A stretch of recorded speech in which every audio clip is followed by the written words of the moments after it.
পাড়ায় কোনো পুজো হতো না। আজ থেকে 12 বছর আগে পাড়ার মহিলারা ঠিক করেছিল এবার মা উমাকে নিয়ে আসবেন পাড়াতে। আর এই স্বপ্নকে বাস্তবায়নের রূপ দিয়েই চলেছেন পাড়ার এক দম্পতি। জেলা পরিষদের শিক্ষা কর্মাধ্যক্ষ বৈশাখী বন্দ্যোপাধ্যায় ও তার স্বামী সমাজকর্মী পল্লব বন্দ্যোপাধ্যায়ের উদ্যোগে দুর্গাপুরের কাঁকসার আন্তরিক মহিলা পুজো কমিটির পুজো আজ জেলাবাসীর মন জয় করেছে।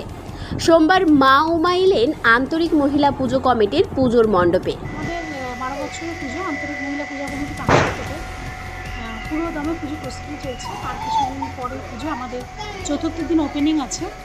কাল্পনিক মন্দিরের আদলে তৈরি হচ্ছে মহিলাদের দ্বারা পরিচালিত দুর্গাপুরের কাঁকসার আন্তরিক পুজো কমিটির দুর্গাপুজো। চতুর্থ দিন চলচ্চিত্র জগতের গ্ল্যামার কুইন জয়াপ্রদার হাত দিয়েই উদ্বোধন হবে আন্তরিক মহিলা পুজো কমিটির দুর্গাপুজো।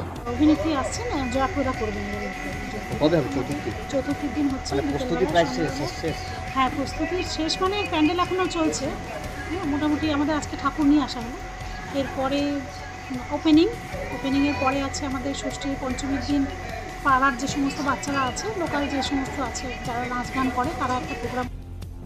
পুজো মণ্ডপে মা উমার আগমনের সাথে সাথে পুজোকে ঘিরে শুরু হয়েছে জোর উন্মাদনা। কাঁকসা থেকে অনুরাধা সেনগুপ্তের রিপোর্ট, খাঁটি খবর।